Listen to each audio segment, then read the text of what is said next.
Se existe o Dia da Consciência Negra, então por que não existe o Dia da Consciência Branca? Essas datas é que acabam criando racismo. Você já ouviu questionamentos como esse? Você já fez algum questionamento assim alguma vez na vida? Pois o vídeo de hoje vai justamente abordar a importância do Dia da Consciência Negra, celebrado no dia 20 de novembro. Vamos juntos compreender a relevância da comemoração desta data em um país como o Brasil e mostrar como essas falas apenas demonstram preconceito e desconhecimento. Bora pro vídeo!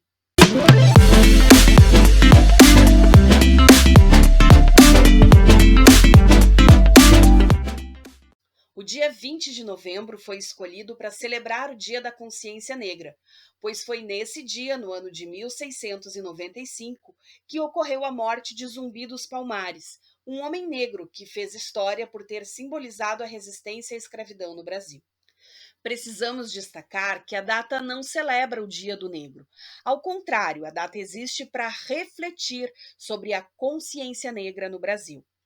Para entender melhor, vamos observar a definição de consciência. Segundo o dicionário, consciência é o sentimento ou conhecimento que permite ao ser humano vivenciar, experimentar ou compreender aspectos ou a totalidade do seu mundo interior. Ainda é o sentido ou percepção que o ser humano possui do que é moralmente certo ou errado em atos e motivos individuais. Segundo dados do IBGE, a maioria da população é considerada negra ou parda. Para entender a importância de um dia voltado para a consciência negra, nós precisamos conhecer e perceber a herança histórica que uma parte significativa da população carrega. Essa realidade ela está amparada em dados estatísticos. Vamos analisar alguns agora. Taxa de homicídios por 100 mil habitantes, os brancos representados pela linha marrom, os pretos e pardos pela linha azul. Nitidamente morre muito mais pretos e pardos do que brancos. Se a gente considerar a taxa de homicídios dos jovens, então para cada 100 mil jovens, os jovens compreendidos entre 15 e 29 anos. Analisando a taxa total entre homens e mulheres para cada 100 mil, morre 34 brancos, enquanto morre 98 pretos e pardos. Se a gente dividir entre homens e mulheres, considerando apenas ali os homens para cada 100 mil jovens, 63 brancos morrem para 185 pretos e pardos, ou seja, morre muito mais preto e pardo do que branco no Brasil. Taxa de analfabetismo, lembrando, linha azul representam pretos e pardos. Não é muito difícil observar que os pretos e pardos têm um índice muito maior de analfabetismo do que os brancos. Já o rendimento médio real habitual do trabalho principal das pessoas ocupadas, o que é isso? As pessoas que trabalham, quanto que elas costumam ganhar por mês. A linha marrom, que representam as pessoas brancas, ela é muito mais larga do que a linha azul, que representam as pretas ou pardas. Isso me indica que o rendimento das pessoas brancas costuma ser muito maior do que o das pessoas pretas ou pardas. E para a gente finalizar, então, as pessoas que residem em domicílios sem acesso a serviços de saneamento, com inadequações domiciliares e posse de bens. Então, se a gente observar, as pessoas pretas e pardas, representadas pela linha azul, elas têm muito mais dificuldade em saneamento básico do que as pessoas brancas. E aí fica um questionamento. Se a população preta e parda no Brasil representa mais da metade da população brasileira, por que nós encontramos tantas diferenças nesses índices sociais? A única forma da gente tentar entender um pouco sobre isso é olhar para o passado. O Brasil é um país que teve mais de 9 mil viagens, trazendo mais de 4 milhões e 800 mil negros para serem escravizados aqui nas nossas terras. Isso ao longo de mais de 300 anos. Mais ou menos na metade do século XVIII, aproximadamente 1750, ocorreu a Revolução Industrial na Inglaterra. A partir daí, os produtos eles passaram então a ser fabricados em grandes quantidades e teve início uma forte política para que a escravidão no mundo ela tivesse fim. Aqui no Brasil, em 1822, nós realizamos a nossa independência política em relação a Portugal.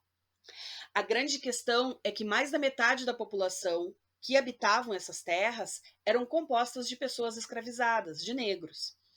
Como o nosso país ele precisava do reconhecimento internacional como um país independente e já visando ali agradar a Inglaterra, teve início então fortes movimentos pelo fim da escravidão nesse período. Em 1824, apenas 2 anos após a independência do Brasil, chegaram as primeiras levas de imigrantes alemães aqui na região sul do país.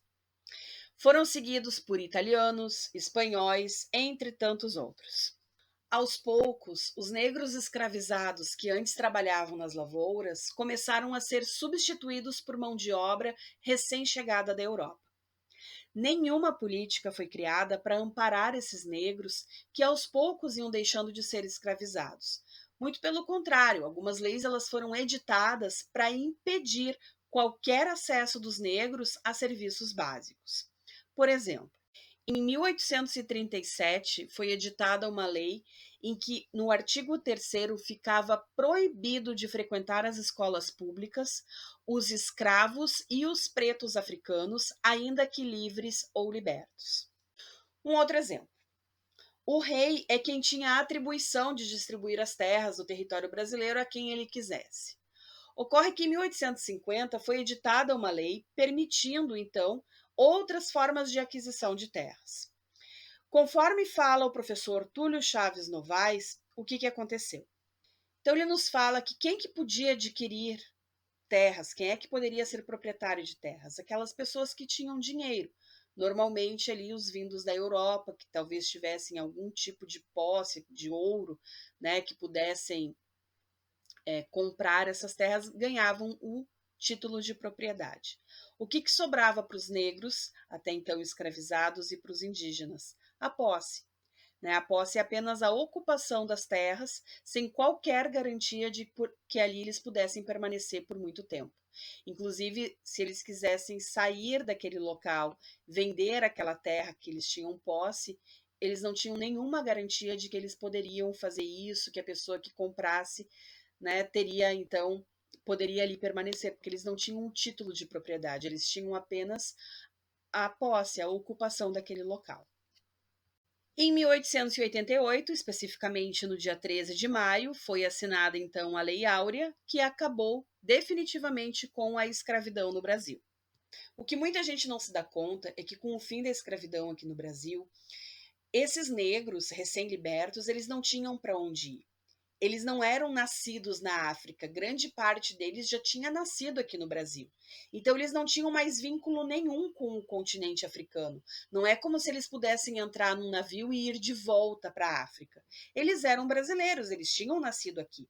Só que esse pessoal, eles não tinham para onde ir. Então, muitas vezes, eles ficavam pelas cidades, ficavam nas praças, eles não tinham um local para morar. E a elite brasileira ficou muito incomodada com isso. 2 anos após, então, a abolição da escravidão no Brasil, surgiu, então, um decreto, o chamado decreto número 847, que dizia o seguinte. Esse decreto, então, ele promulgou o Código Penal da época.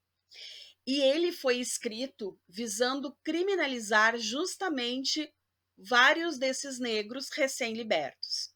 Se observar ali o capítulo 13, ele tem, então, uma parte especial dos vadios e capoeiras. Olha o que diz o artigo 399. Deixar de exercitar profissão, ofício ou qualquer mister em que ganhe a vida, não possuindo meios de subsistência e domicílio certo em que habite, prover a subsistência por meio de ocupação proibida por lei ou manifestamente ofensiva da moral e dos bons costumes, pena de prisão de 15 a 30 dias. Então, o que ele diz, essa lei? Ela criminalizava as pessoas que não tivessem onde morar, que não tivessem um trabalho. Então, em vez de criar uma lei que pudesse amparar essas pessoas que não tinham para onde ir, ele dizia o contrário: olha, se tu não der jeito na tua vida, tu vai ser preso. E o artigo 402, ele era voltado especialmente para os negros que praticavam capoeira. Olha só, Fazer nas ruas e praças públicas exercícios de agilidade e destreza corporal, conhecidos pela denominação capoeiragem, andar em correrias com armas ou instrumentos capazes de produzir uma lesão corporal, provocando tumultos ou desordens, ameaçando pessoa certa ou incerta, ou incutindo o temor de algum mal, isso acarretava prisão de 2 a 6 meses. Então a gente observa que a lei na época ela era extremamente excludente.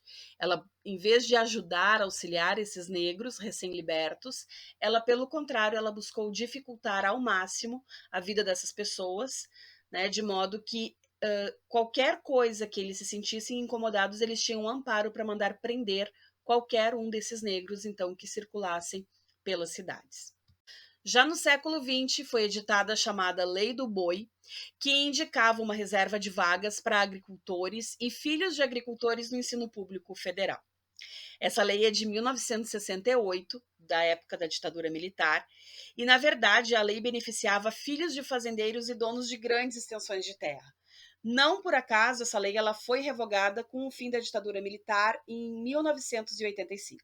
Ao mesmo tempo, existe uma narrativa popular que indica que, em razão da grande miscigenação brasileira, o Brasil nunca teria sido um país efetivamente racista.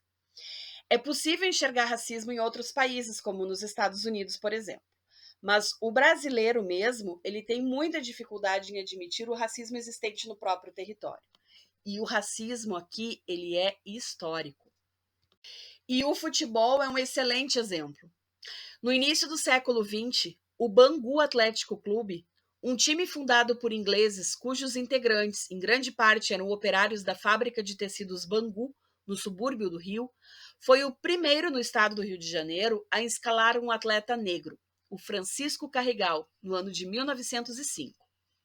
O feito fez com que, em 1907, a Liga Metropolitana de Futebol, equivalente à atual Federação do Futebol do Estado do Rio, publicasse uma nota proibindo o registro de pessoas de cor como atletas amadores de futebol.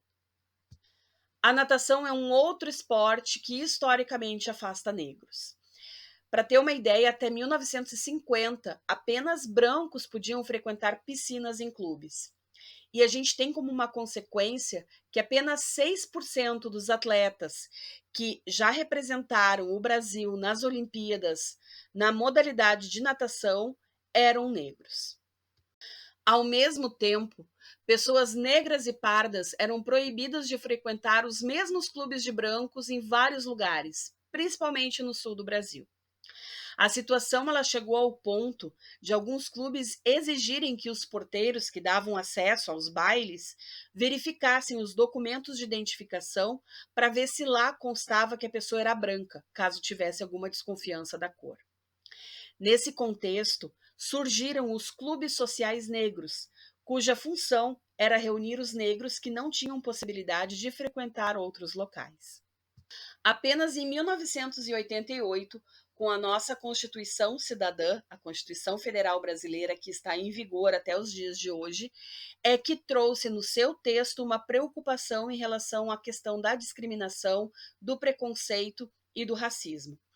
A gente destaca ali no artigo 3º que um dos objetivos fundamentais do Brasil é promover o bem de todos, sem preconceitos de origem, raça, sexo, cor, idade e quaisquer outras formas de discriminação. Ao mesmo tempo, está expresso no artigo 4º o repúdio ao terrorismo e ao racismo no território brasileiro. A partir de então, vários movimentos tiveram início para buscar a efetividade daquilo que estava assegurado na Constituição Federal. Em 1995, mais de 30 mil pessoas se reuniram lá em Brasília na chamada Marcha Zumbi, para justamente buscar o combate ao racismo no Brasil. No ano de 2003, foi editada uma lei visando, então, alterar a Lei de Diretrizes e Bases da Educação Brasileira, tornando obrigatório o estudo de História e Cultura Afro-Brasileira. E em 2010, surge o Estatuto da Igualdade Racial, que tem como objetivo garantir à população negra, através de lei, a efetivação da igualdade de oportunidades, a defesa dos direitos étnico-individuais, coletivos e difusos, e o combate à discriminação e às demais formas de intolerância étnica. E em 2012, então, surge uma lei que ela, então, assegura uma quantidade mínima, uma cota mínima de negros, pardos, indígenas e de pessoas com deficiência nas universidades. E em 2014 foi editada então uma lei que assegura cotas também nos concursos públicos.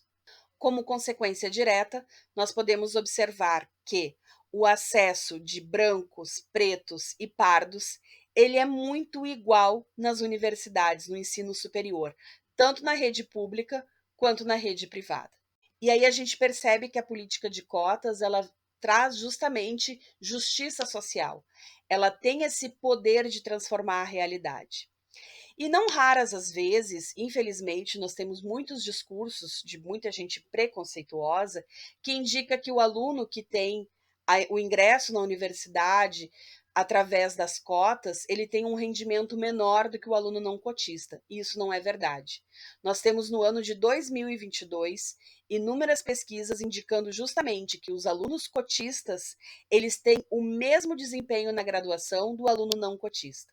E para finalizar, eu quero trazer para vocês, então, uma notícia lá do estado da Bahia, que é o estado com o maior número de negros do Brasil, que até então, até ali a década de 90, os anos 2000, nós tínhamos uma grande maioria dos formandos em medicina, que é um dos cursos mais concorridos, nós tínhamos praticamente uma exclusividade de brancos se formando.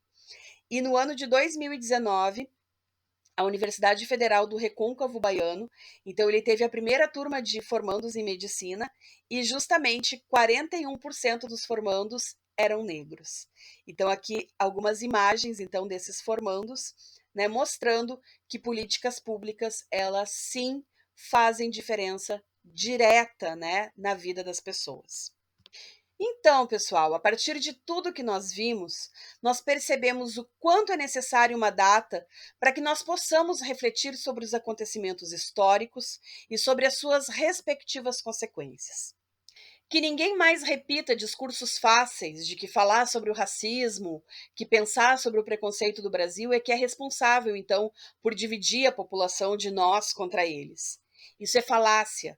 Isso é discurso de gente preguiçosa, de gente acomodada que não sente na pele as dificuldades que mais da metade da população ela está diariamente submetida nos mais diversos níveis. E era isso, pessoal. Espero que vocês tenham gostado. E se tu ainda não te inscreveu, te inscreve no meu canal e me segue lá no Instagram, no perfil do Adoro Geografia. Um beijo para vocês. Até a próxima. Tchau!